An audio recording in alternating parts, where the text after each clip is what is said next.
The orphanage door creaked shut, a small hand, clinging to a woman's finger, slipped away. The woman was gone. The boy, no older than 5, stood alone. His lower lip trembled. Tears welled up in his big brown eyes. He was alone. His parents promised to return. They never did. The boy's name was Leo. He clutched a worn teddy bear, his only companion. He didn't understand where his parents went. He didn't understand why they left him behind. All he knew was a deep, aching loneliness. The world felt cold and scary. The orphanage smelled of old books and disinfectant. It echoed with the sounds of children, some laughing, some crying. Leo felt lost in the noise and the crowd.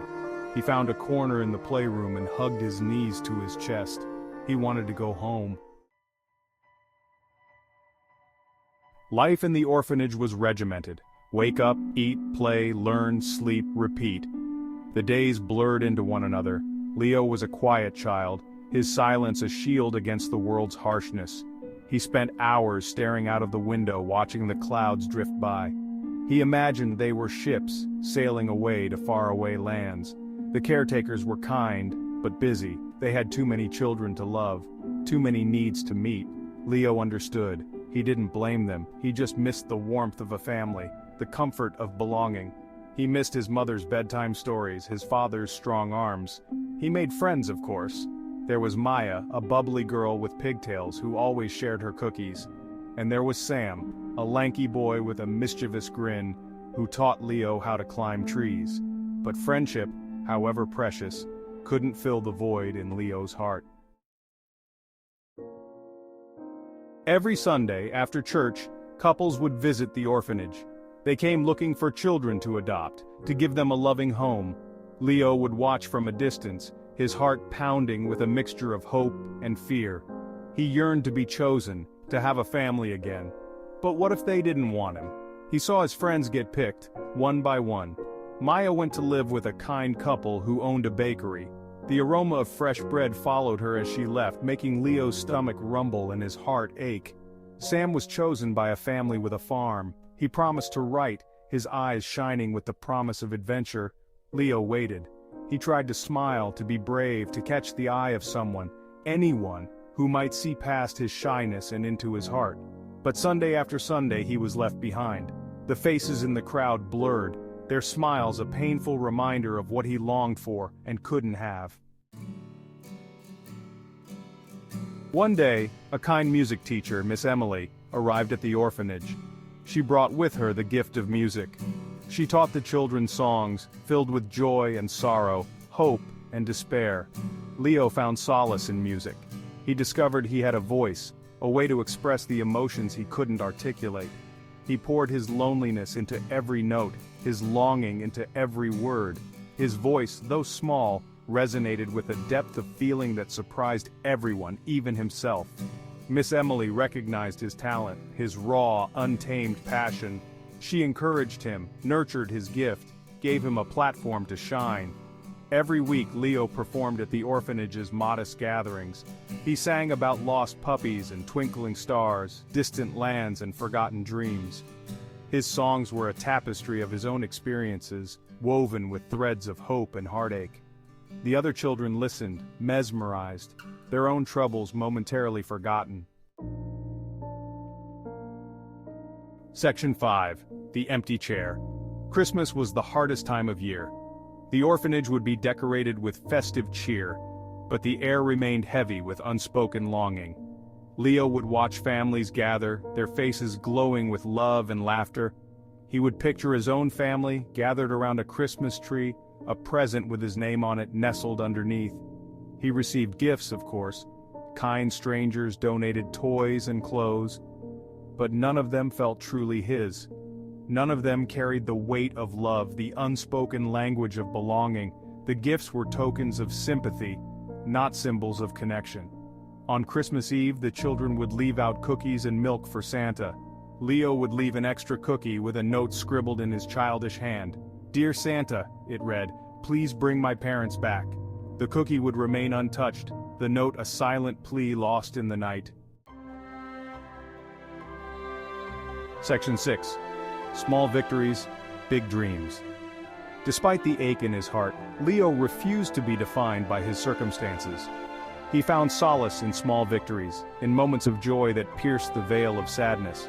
He excelled in his studies, his thirst for knowledge a beacon in the darkness. He devoured books, his imagination soaring on the wings of words.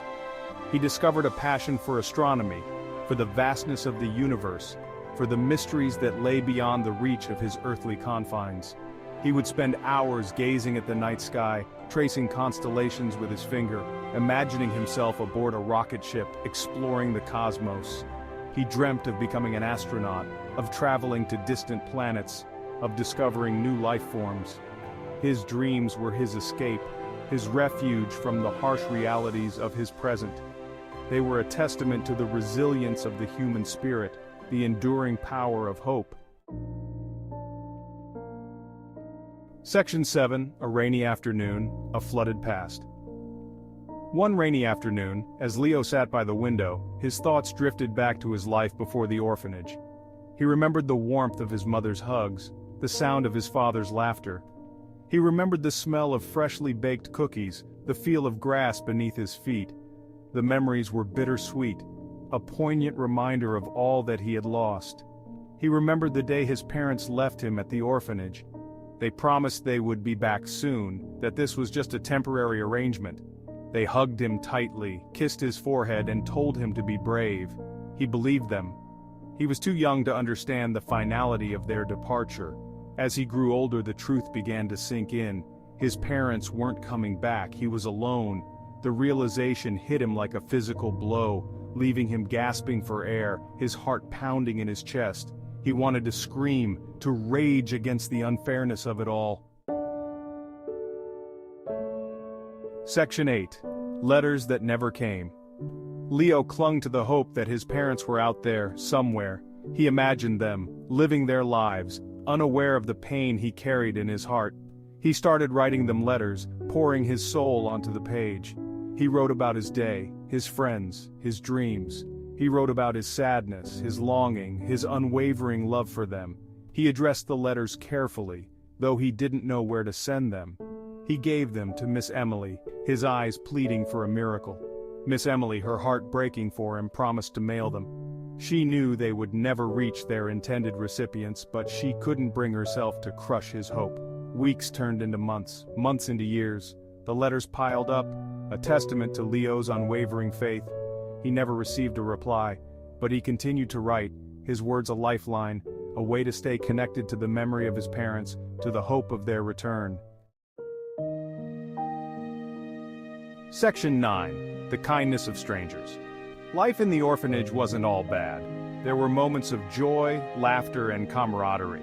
Leo learned the true meaning of friendship, the importance of compassion and empathy. He discovered that kindness could be found in the most unexpected places. There was Mr. Johnson, the elderly janitor, who always had a kind word and a warm smile for him. Mr. Johnson would often sneak Leo extra cookies from the kitchen, his eyes twinkling with mischief. He would tell Leo stories of his own childhood, stories filled with adventure and wonder. There was Mrs. Peterson, the librarian, who introduced Leo to the magic of books. Mrs. Peterson would let Leo stay in the library after hours, surrounded by the comforting silence of words. She would recommend books, tailoring her suggestions to Leo's ever-expanding interests. Section 10. A World Outside, a Heart Yearning. As Leo grew older, he became more aware of the world outside the orphanage walls. He read about different cultures, different countries, different ways of life. He yearned to experience it all, to travel the world, to make his mark. He wanted to prove that he was more than just an orphan, that he was worthy of love and belonging. He studied hard, knowing that education was his ticket to a better future. He excelled in his classes, particularly in science and math.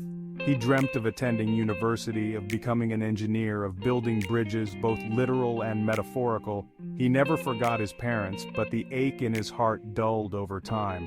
He realized that he couldn't let their absence define him. He had to create his own family, his own happiness. Section 11. The Unwavering Flame of Hope. Leo never stopped hoping.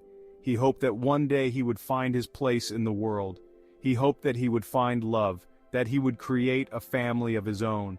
He hoped that he would make his parents proud, wherever they were. He knew that life wouldn't be easy. He knew that there would be challenges, setbacks, and disappointments. But he also knew that he was strong, resilient, and capable of overcoming anything life threw his way. He had learned that from the very beginning. He was an orphan, yes, but he was also a survivor, a dreamer, a fighter. He carried the weight of his past with him, but he refused to let it define him. He looked to the future with hope, with courage, with an unwavering belief in the power of his own dreams.